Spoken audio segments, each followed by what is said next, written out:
In the gilded cage of Alessandro De Luca's mansion, silence was a weapon, and sleep was a sin no one could afford.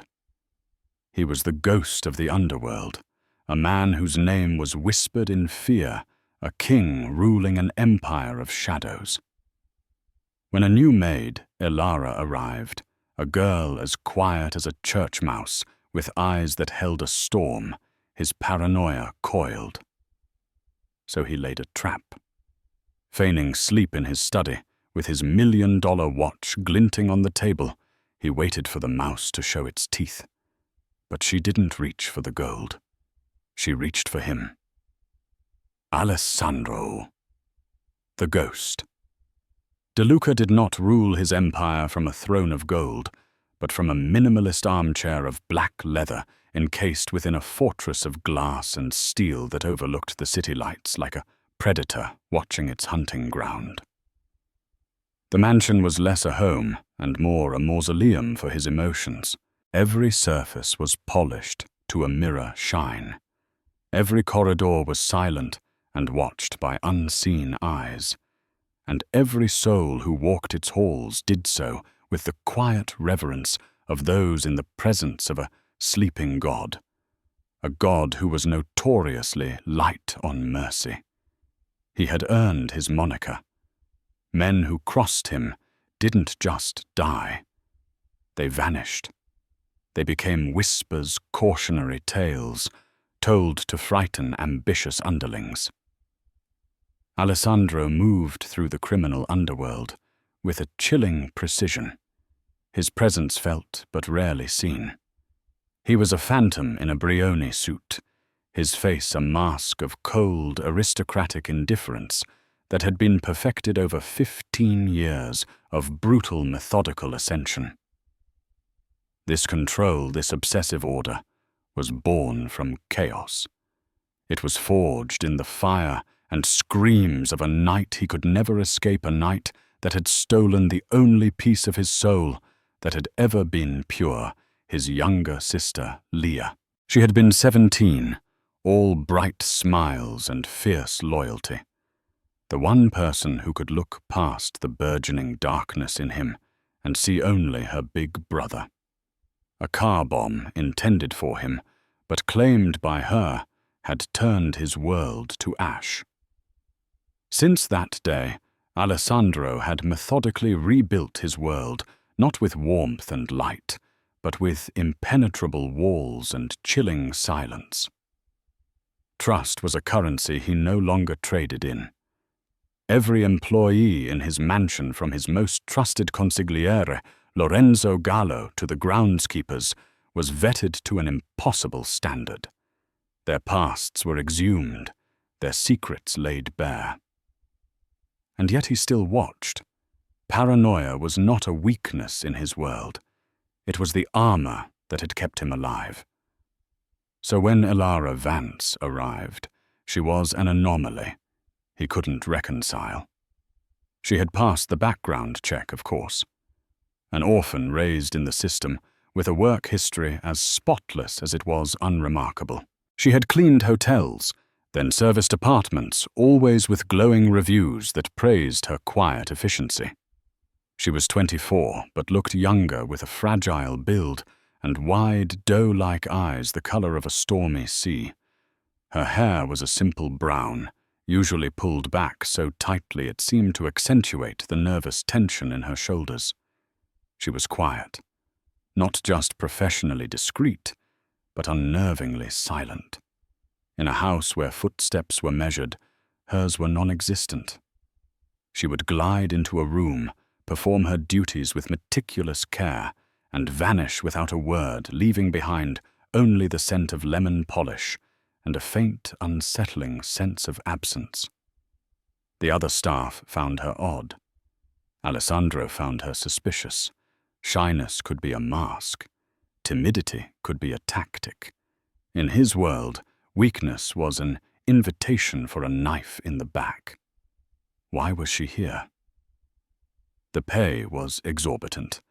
Yes, but it came with the implicit danger of being in Alessandro De Luca's orbit. People who sought out that danger usually wanted something more than a salary. They wanted proximity information, a chance.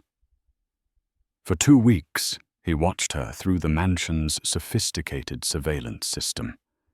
He saw her meticulously arranging books in his library, her touch so gentle they might have been made of spun glass. He saw her scrubbing marble floors with a focused intensity that bordered on obsession. He saw her flinch when a guard rounded a corner too quickly, her hand flying to her chest as if to calm a frantic bird trapped within her ribs. She never lingered. She never listened at doors. She never looked at anything with greed or even curiosity. She simply existed within his walls, a ghost of a different sort. And it was driving him mad. He needed to know what lay beneath that placid, fearful surface. He needed to see if the mouse had teeth. The plan was simple, almost crude in its design, but effective. He would present an opportunity so irresistible that no ordinary person with a hidden agenda could ignore it. He would feign vulnerability, the one thing he never allowed himself in reality. He would pretend to sleep and see what the shy little maid did when she believed the ghost was no longer watching.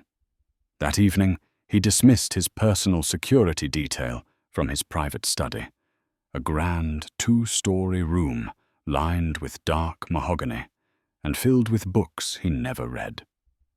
He poured himself a glass of scotch, a vintage as old and complex as his own grief, and settled into the plush sofa, leaving the door slightly ajar. On the heavy oak coffee table before him, he placed the bait. His Patek Philippe Nautilus, a watch worth more than a suburban home, lay beside his wallet, which he'd intentionally left open, revealing a thick stack of $100 bills. It was a feast laid out for a thief. He closed his eyes, slowed his breathing, and mimicked the deep, even rhythm of sleep. The scotch sat untouched. Every nerve in his body was coiled, every sense tuned to the hushed sounds of the mansion. He heard the distant chime of a clock, the soft hum of the air conditioning, and then, finally, the sound he was waiting for. A whisper of movement, the soft, near-silent tread of rubber-soled shoes on the Persian rug. Elara had entered the room. The test had begun. The air in the study grew heavy each second, stretching into an eternity. Alessandro remained perfectly still, a statue carved from granite and shadows. His mind, however, was a whirlwind of activity. He catalogued every sound, no matter how insignificant. The soft swish of her uniform as she moved, the almost imperceptible click of her cleaning caddy being set down by the door. He imagined her eyes, those wide grey pools of anxiety scanning the opulent room. Would they land on the watch first? The gleam of rose gold was designed to catch the light, to scream of wealth and opportunity. Or would it be the cash, a straightforward, untraceable prize for a girl who, according to her file, had never possessed more than a few $100 at any given time? He heard her begin her routine. The gentle spray of wood polish, the soft caress of a microfiber cloth against the bookshelves lining the far wall. The sounds were rhythmic, practiced. She was sticking to her tasks, ignoring the treasure laid out before her.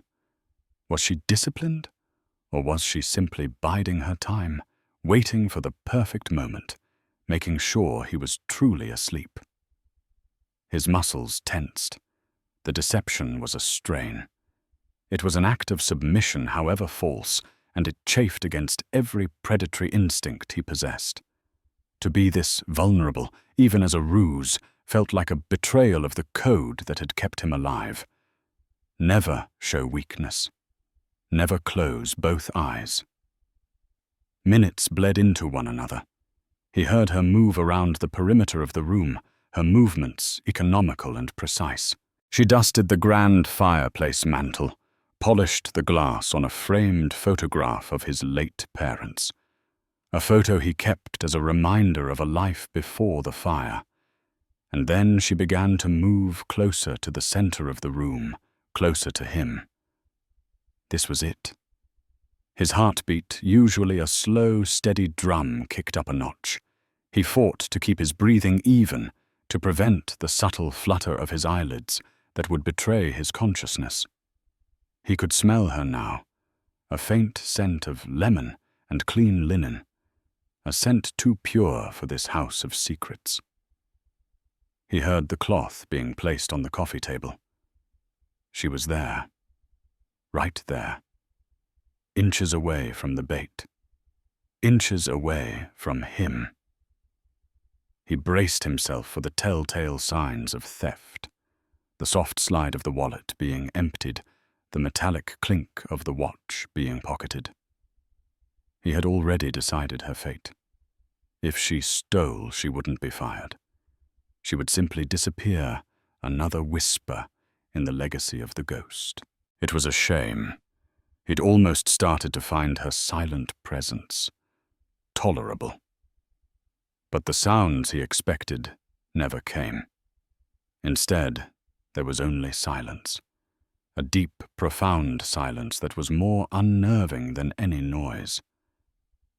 Why was she hesitating? Was she looking at him, studying his face for any sign of wakefulness?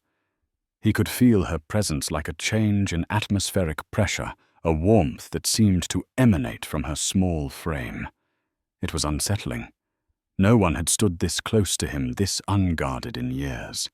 He risked the slightest crack of his eyelid, a sliver of vision that would be lost in the shadows of his lashes. He saw a blurred shape, her grey uniform, her hands clasped tightly in front of her. She wasn't looking at the watch or the money. She was looking at him. Not at his face, but lower. At his hand, the one that rested palm down on the leather cushion beside his thigh. His breath caught in his throat, a mistake he quickly corrected. What was she looking at? His hand was bare, save for the scar he had carried for 15 years. A jagged star-shaped burn on the back of his hand, a permanent brand from the night his world ended, seared into his skin by a piece of fiery shrapnel from the explosion that killed Leah. It was his deepest, most private wound, a mark of his failure that he saw every single day. Most people were too afraid to ever make eye contact with him, let alone stare at his scars. Yet this girl, this shy, timid creature, was transfixed by it. The tension in the room shifted. This was no longer a simple test of greed. Something else was happening, something he hadn't anticipated. He felt a tremor in the air, a raw, fragile emotion emanating from her that he couldn't name. It wasn't avarice. It was something closer to sorrow. He watched his feigned sleep now, a desperate necessity, as she took a hesitant, shuffling step closer. Alessandro's entire being was now focused on the space between them. He felt the delicate shift in the air as she knelt down, her movements, slow, cautious like a devotee approaching a volatile shrine. He could hear the soft hitch of her breath, a sound so full of anguish it seemed impossible coming from such a small person. He kept his eyes sealed shut, relying on his other senses.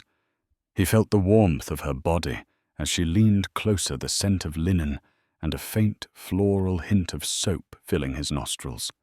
It was a scent of profound normalcy, a stark contrast to the gunpowder and betrayal that usually defined his life. And then he felt it, a touch so light it was barely there. The trembling tip of her finger tracing the raised, jagged edges of the scar on his hand. It wasn't a curious touch. It wasn't a covetous one. It was a touch of reverence, of shared pain. It was the touch of someone who knew exactly what this mark represented. A jolt, cold and sharp as ice, shot up his arm. No one touched him. No one. His bodyguards kept a respectful distance. His lovers, few and far between, learned quickly that casual affection was unwelcome. Yet this girl was touching the very brand of his failure, the symbol of his eternal guilt. His first instinct was to snap his hand back, to grab her, to demand answers. But a deeper, more primal curiosity held him frozen in place. He had to know what this meant. A single hot drop of liquid fell onto his skin. A tear. It landed right in the center of the scar, a stark contrast to the coldness that perpetually lived in his veins. It was followed by a choked sob, a sound she desperately tried to stifle, but that escaped her lips like a wounded bird. And then came the whisper. It was a sound so faint it was nearly lost in the oppressive silence of the study, a breath of sound meant only for the dead and the dreaming. "Leah, I'm so sorry." The world stopped. For Alessandro De Luca, time, space, and reason fractured into a million pieces. That name, Leah, a name that was never ever spoken within these walls, a name that was buried in the deepest, most fortified vault of his memory. For 15 years, no one had dared utter it in his presence. His staff knew it was the one unforgivable sin. The name was a ghost more so than he could ever be. And this girl, this stranger, had just whispered it over his scar. She whispered it with a familiarity and a grief that mirrored his own. He didn't just freeze, he shattered. The carefully constructed artifice of the ghost, the cold, unfeeling monster disintegrated in the space of a single heartbeat. The man beneath the brother, the protector who had failed, was ripped to the surface. The air was punched from his lungs. The feigned sleep was forgotten. The test was meaningless. The money and the watch were nothing more than cheap trinkles. Who was she? How did she know that name? How did she know to connect it to this scar? The attack was infamous in the underworld, but the details, the specifics of his injuries, the location, the shrapnel were known only to a handful of people. Lorenzo, his doctor, and the men who had been with him that night, all of whom were now long dead. The shy maid was not a thief. She was something infinitely more dangerous. She was a key to a locked room in his soul, a room he had sealed shut and sworn to never visit again. The whisper echoed in the silent chamber of his mind. "Leah, I'm so sorry." It wasn't just a name.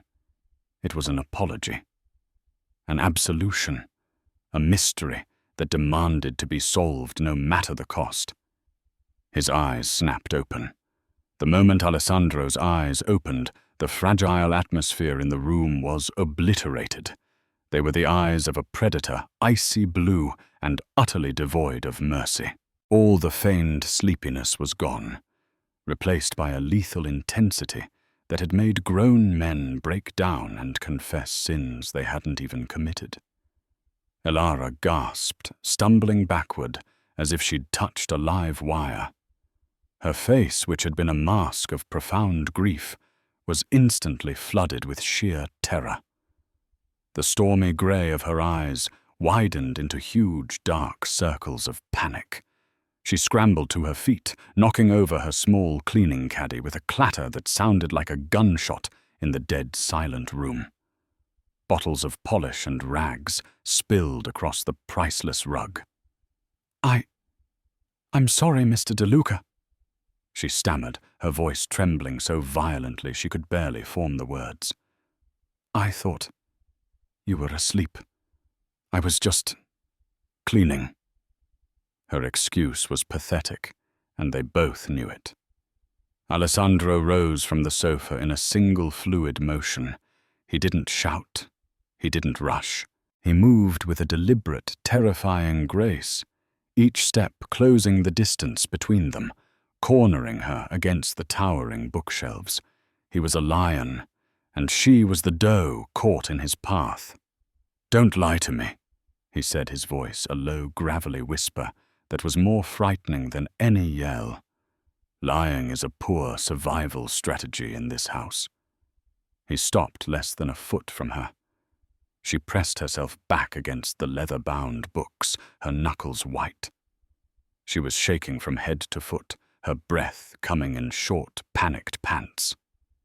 "The name," he commanded, his eyes boring into hers.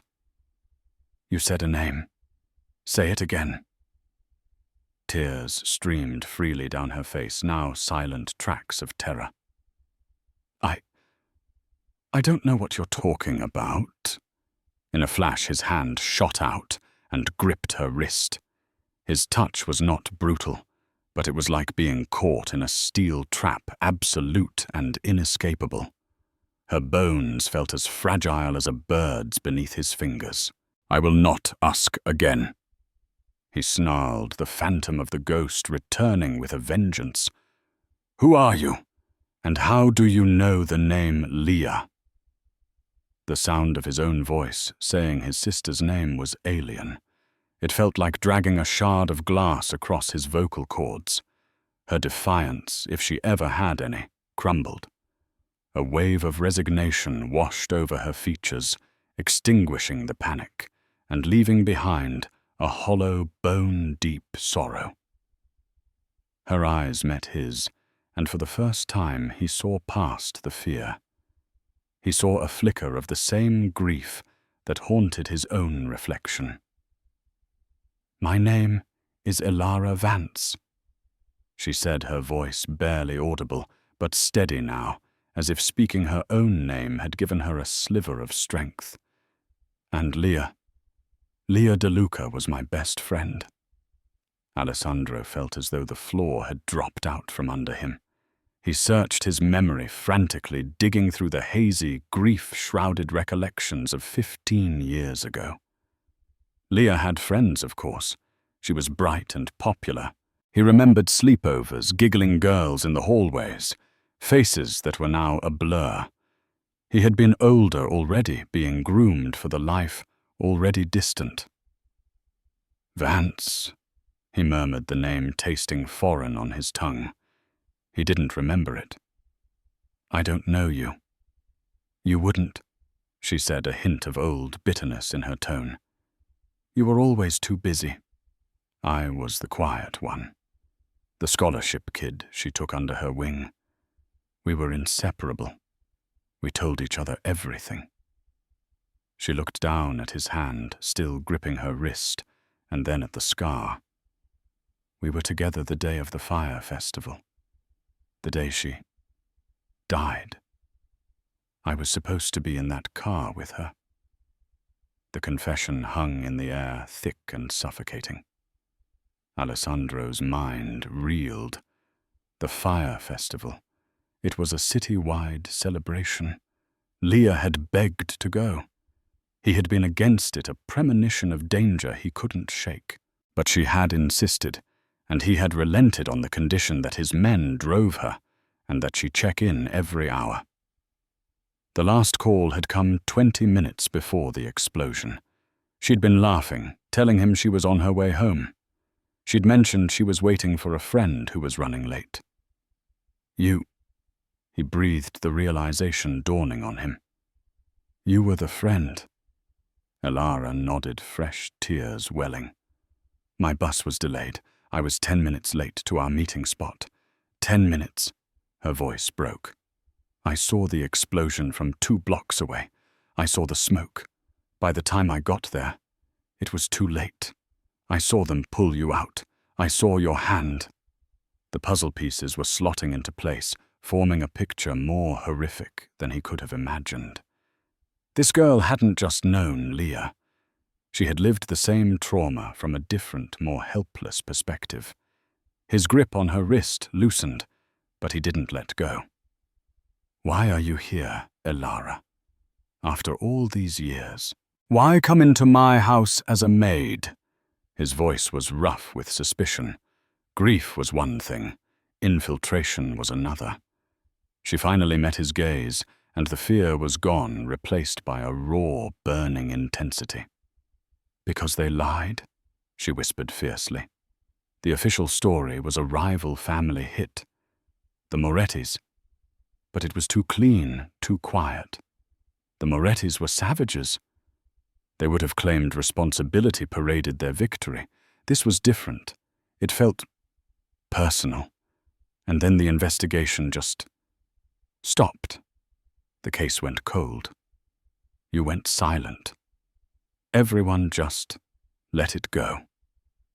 She took a shaky breath, her resolve hardening. I never believed it.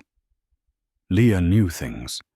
She told me things she shouldn't have known, things she overheard you and your father discussing.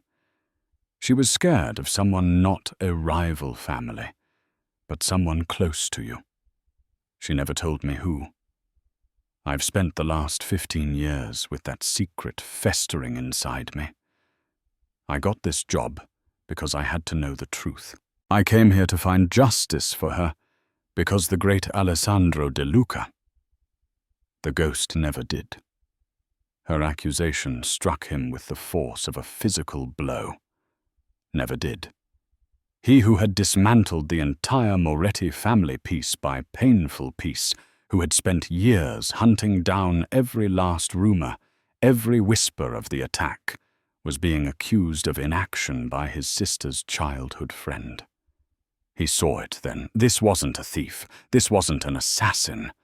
This was a girl consumed by a grief as deep and as old as his own, a girl on a desperate, impossible quest for the truth.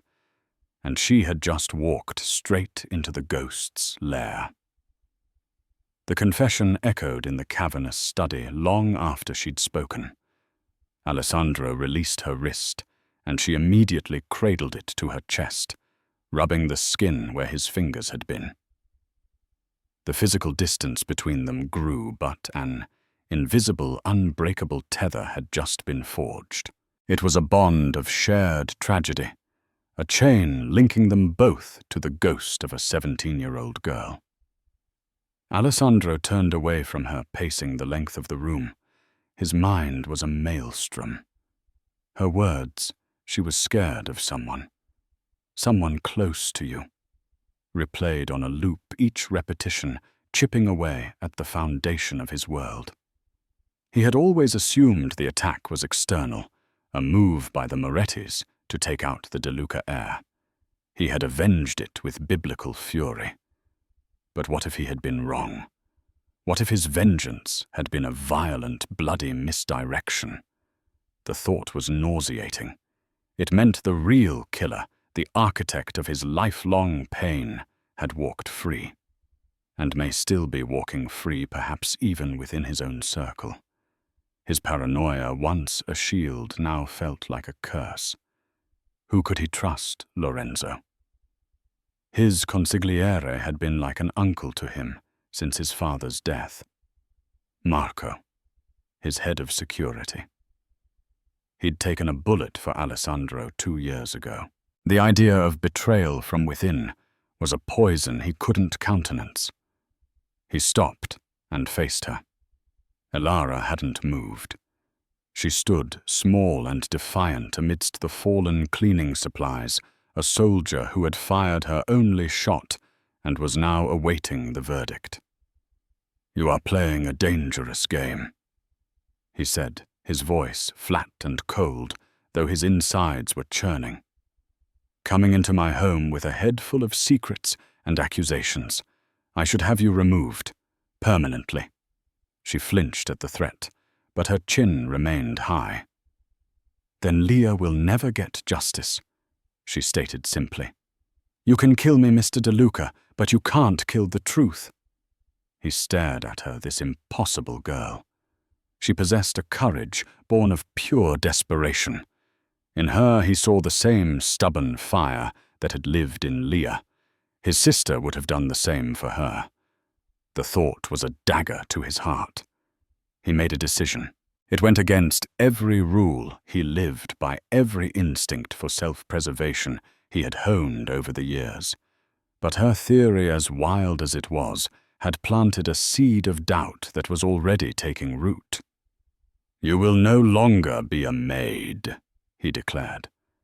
The finality in his tone made her blink. "You will not clean another floor in this house. From this moment on, you are my guest." Elara's eyes widened in confusion. "A guest I don't understand." "It's simple," he said, walking towards his desk and pressing a button on the intercom. "As a maid, you are restricted. You are watched. As my personal guest, you will have a different kind of access. You will also be under my constant supervision. You will not leave my sight. We are going to find out if your theory is the fantasy of a grieving friend, or if I have spent the last 15 years hunting the wrong ghosts." His head of security. Marco, a mountain of a man with a scarred face, entered the study moments later. His eyes took in the scene. The disheveled Elara, the spilled supplies, the Arctic tension in the room, and his hand instinctively went to the gun under his jacket. "Sir, Elara Vance is no longer on the domestic staff," Alessandro said, his tone leaving no room for questions. "She will be moved to the guest suite in the West Wing. She is to be afforded every courtesy, but she is not to leave this estate. She is not to make any calls or have any contact with the outside world. She is for all intents and purposes my prisoner. Do you understand?" Marco glanced at Elara, his expression a mixture of bewilderment and suspicion, but he simply nodded. "Understood, sir." "Go pack your things," Alessandro ordered Elara, his gaze locking with hers. "What little you have, you start your new role immediately." The days that followed were a masterclass in psychological tension. Elara was moved to a suite of rooms, so luxurious they felt more like a prison than the cramped staff quarters she'd come from. She ate her meals with Alessandro in the vast, empty dining hall, the silence between them thick with unspoken questions and shared grief. He interrogated her relentlessly, forcing her to dredge up every memory of Leah's final weeks. He made her describe every conversation, every nuance, every shadow of fear she had seen in her friend's eyes. It was torturous for her reopening wounds that had never truly healed. But she complied. She told him about Leah's hushed phone calls, her sudden interest in her father's business dealings, her cryptic comment about a snake in the garden. For Alessandro, it was a different kind of torture. Through Elara's memories, Leah was resurrected, not as a tragic martyr, but as a vibrant, curious, and perhaps reckless teenager who had stumbled upon a secret she shouldn't have. He was learning more about his sister in death than he had ever known in life, and the guilt was a constant, suffocating weight. Their alliance, if it could be called that, was uneasy. She was wary of his violent nature and the coldness that still clung to him like a shroud. He was suspicious of her motives, constantly testing her, watching for any sign of deceit.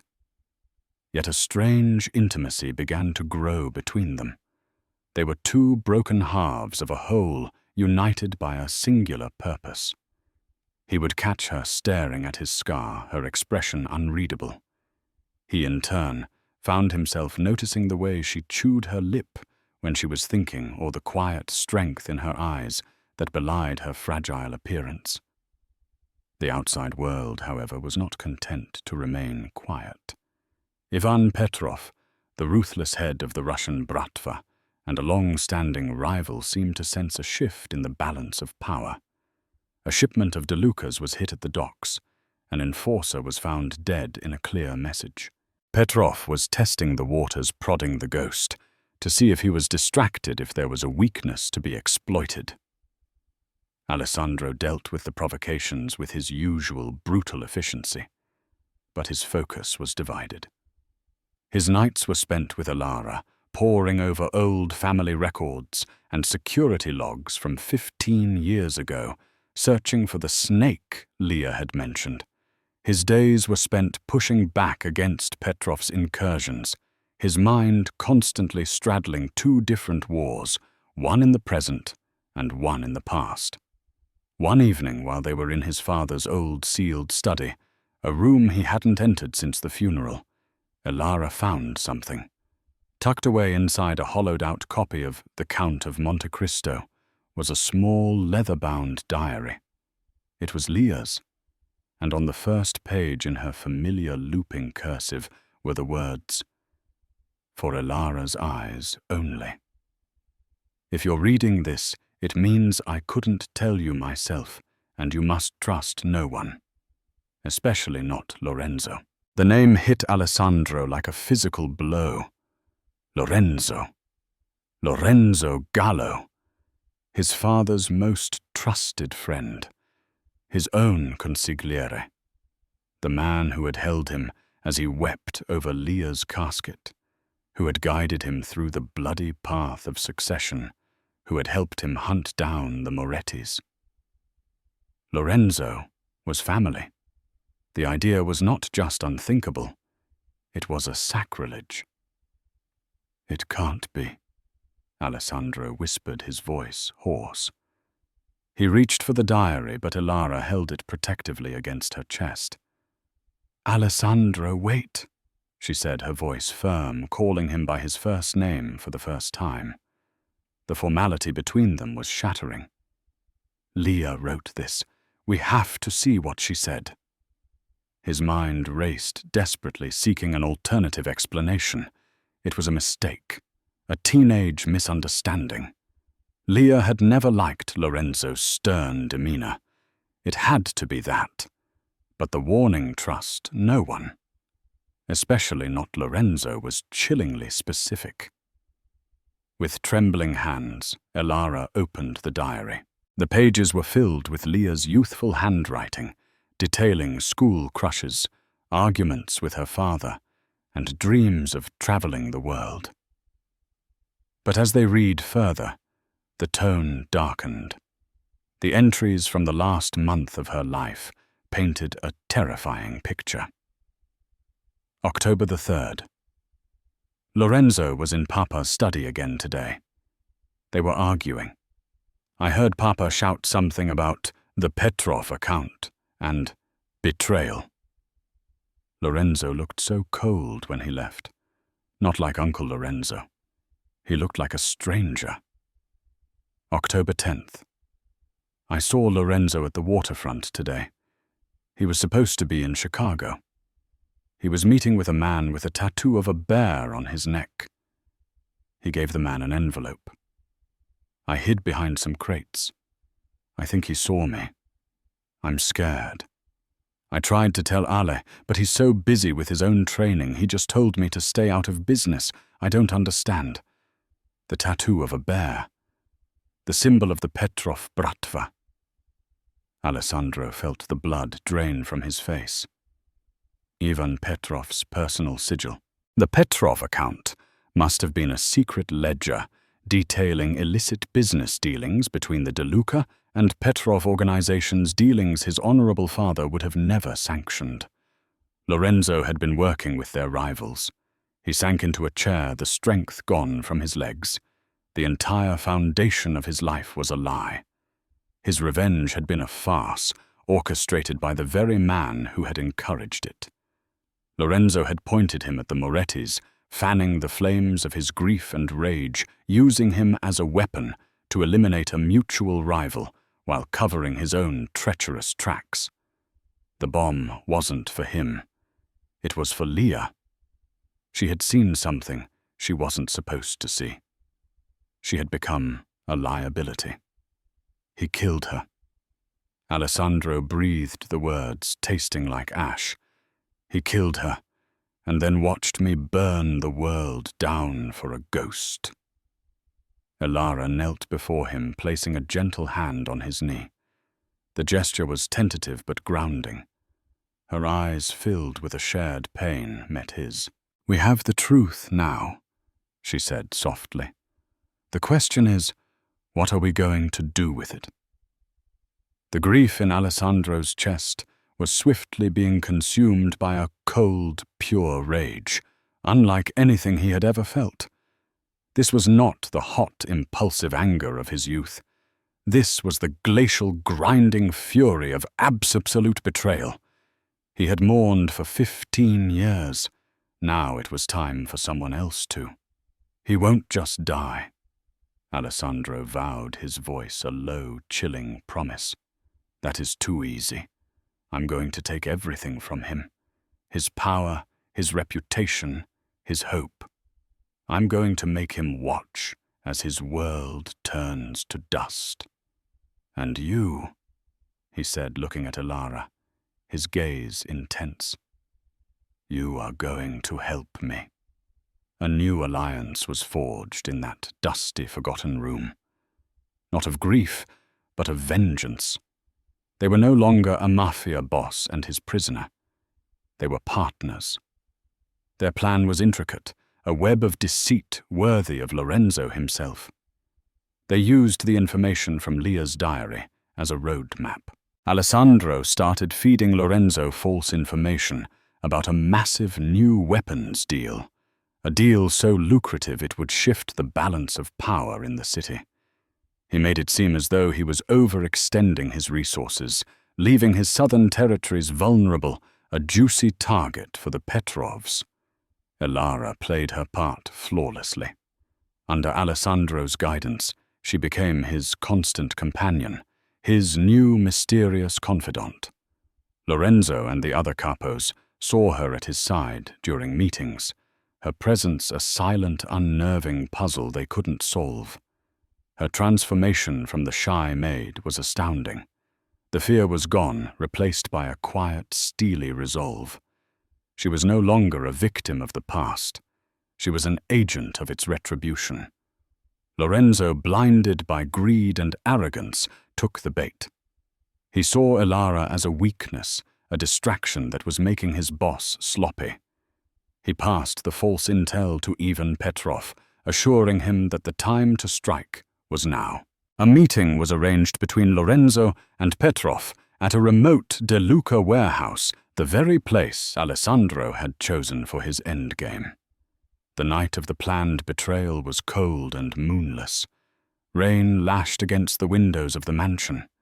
Before they left, Alessandro stood before a full-length mirror, adjusting the cuffs of his dark suit. Elara came and stood beside him. She was dressed in a simple dark dress, her face pale but determined. Their eyes met in the reflection. The image was startling, the feared Mafia boss and the former maid standing together as equals, bound by a ghost and a promise of vengeance. "Are you afraid?" he asked, his voice softer than she had ever heard it. "Yes," she admitted honestly, "but not for myself, for what happens after." He reached out his fingers, brushing a stray strand of hair from her cheek.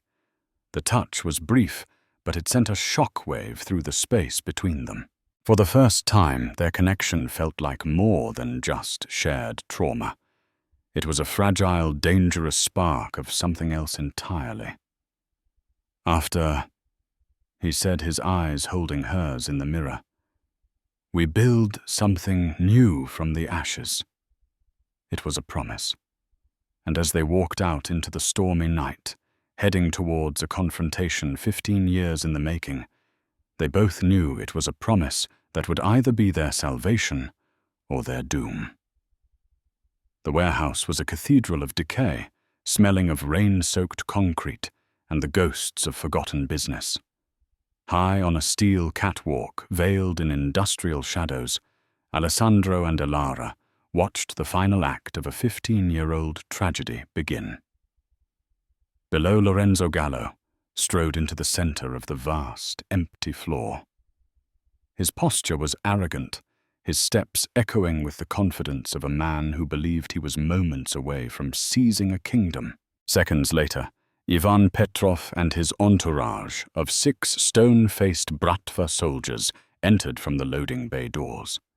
The men fanned out their eyes, scanning the cavernous darkness with professional suspicion. The bare tattoo on Petrov's thick neck seemed to snarl under the few bare bulbs that cast a sickly yellow light. Gallo. Petrov's voice was a bass rumble that vibrated through the floor. You gave your word he would be occupied. This place feels empty. Lorenzo gave a dismissive, airy wave, the gesture of a born courtier. Alessandro is predictable. The new weapons deal is his current obsession. He's babysitting the shipment himself. He lied smoothly. He has grown soft, Ivan, distracted by a pretty new thing who follows him like a stray. It has clouded his judgment. From the catwalk, Alessandro felt a cold, murderous rage begin to pulse behind his eyes. To hear his life's work, his very being dismissed so easily by the man he had once considered a second father, was a unique and profound violation. He drew a breath to give the signal, but Ilara's hand, cool and firm, rested on his arm. Her eyes were fixed on the scene below, glittering with a resolve that was almost terrifying. Not yet, her look commanded. My way. She reached into her pocket and pressed a button on a small remote. The change was instantaneous. The main lights in the warehouse cut out, plunging the Bratva into darkness. Before they could react, a single piercingly bright spotlight snapped on, pinning Lorenzo in its beam, like an insect under a microscope. He froze, blinking in confusion.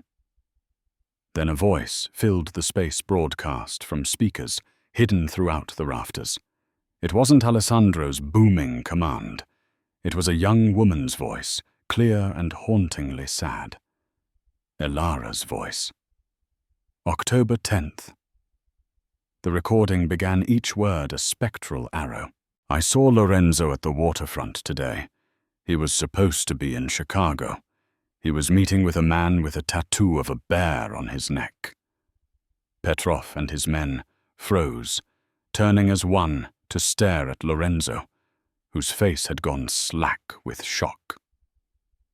The recorded voice continued, devoid of emotion, reading directly from Leah's diary. He gave the man an envelope. I think he saw me. I'm scared. I tried to tell Ale, but he just told me to stay out of business. I don't understand. With a deafening series of metallic slams, reinforced steel shutters crashed down over every door and window, sealing the warehouse completely. The trap was sprung. What is this sorcery? Petrov snarled, his hand flying to the pistol at his waist. Lorenzo was babbling, spinning in the spotlight. It's a trick Alessandro is playing games. The ghostly recording delivered its final line. If you're reading this, it means I couldn't tell you myself, and you must trust no one, especially not Lorenzo. The voice cut out, leaving a ringing silence. From the top of the main staircase, two figures emerged from the darkness, descending into the light. Alessandro was an avatar of vengeance, his face carved from ice. But it was Ilara walking beside him, on whom every eye was fixed. She was no longer the timid maid. She was a fury in a simple, dark dress, her gaze locked on Lorenzo with the force of a physical blow. She called you the snake in the garden, Lorenzo, Ilara said, her real voice cutting through the tension. She knew. She saw the poison in you before anyone else did. Lorenzo stared at her, his mind finally connecting the pieces. The maid, the diary. You, he breathed, his composure shattering completely. The little orphan friend. You did this. Ivan Petrov was no fool. He understood power, and he understood betrayal. He had been played by Gallo, brought here to be the patsy in a De Luca family drama. He saw Alessandro's loyal men now emerging from the shadows along the walls, their rifles all trained on his position.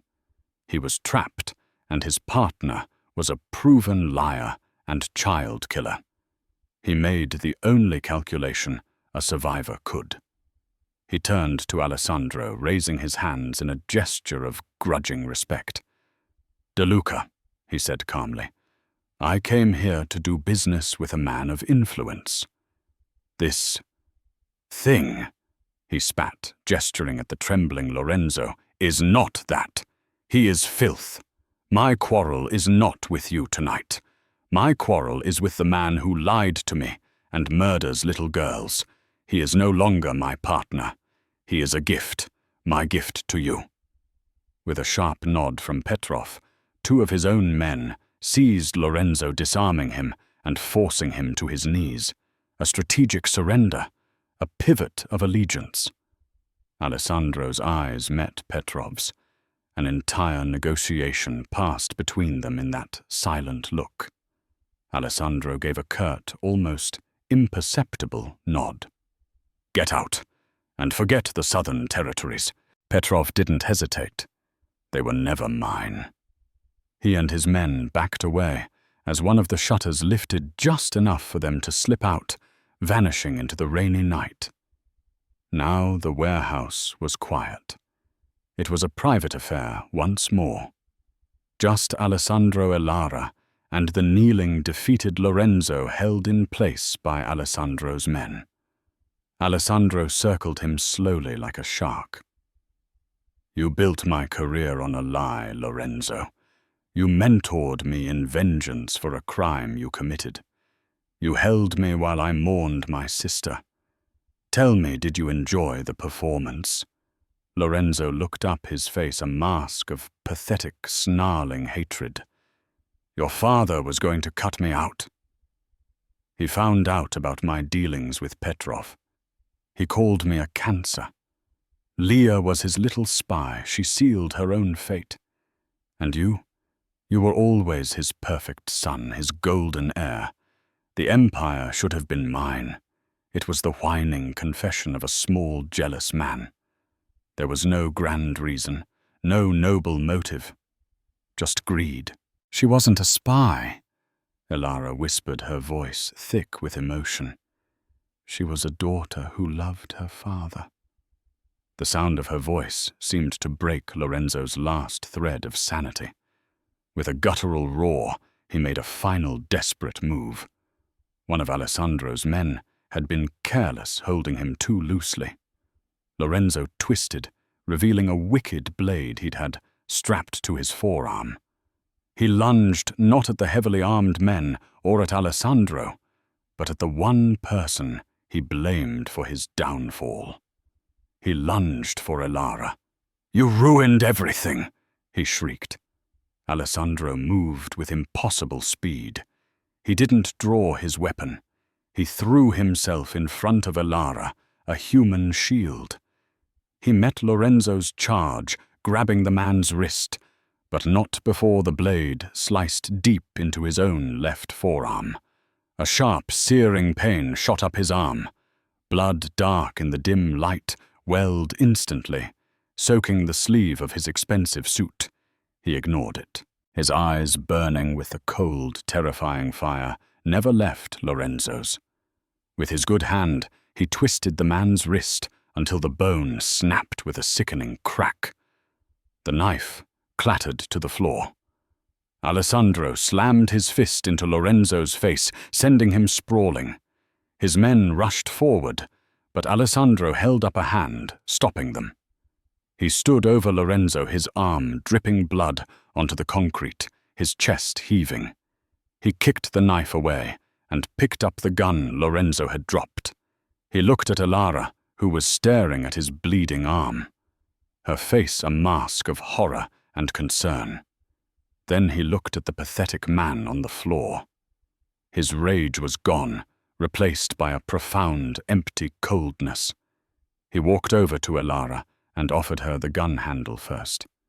"Leah's justice," he said, his voice raw. "It's yours to deliver." Her eyes filled with tears as she looked from the weapon to his face. For a moment she considered it. The rage, the grief, the years of pain. It could all end with one pull of a trigger. But then she looked at his wound, the wound he had taken for her, and she shook her head. She gently pushed the gun back towards him. "No," she said, her voice clear and strong, despite the tears. "Her memory will not be tainted with more blood. This is your burden, Alessandro, not hers. End it." He understood. Vengeance belonged to the living. Peace belonged to the dead. He turned back to Lorenzo. There was no final speech, no parting words. There was only the quiet, final judgment of a brother. He raised the gun and fired once. In the ringing silence that followed, Elara rushed to him, tearing a strip from the hem of her dress to wrap tightly around his bleeding forearm. Her touch was gentle, her focus absolute. As she tended to his wound, the world of guns and betrayal fell away, leaving only the two of them in the spotlight's glare. He had bled for her, and she in turn had saved him from making her a killer. He looked down at her tear-streaked face and determined hands, and knew with absolute certainty that the ghost of his past had finally been laid to rest.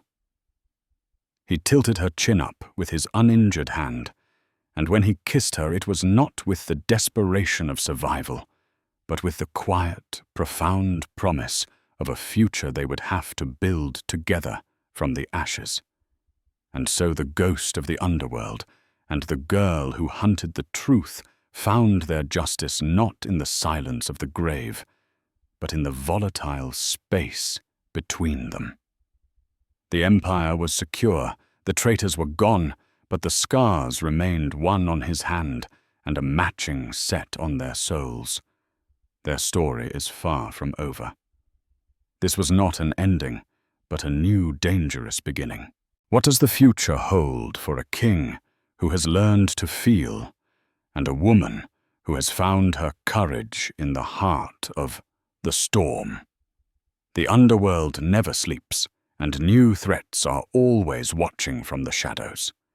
If you were on the edge of your seat and need to know what happens next, make sure to hit that like button, and don't forget to subscribe and turn on notifications. Share this video with a friend who loves a story of darkness, loyalty, and unexpected love. Your support lets me know you want more of Alessandro and Elara's journey. What should their next challenge be? Let me know in the comments below.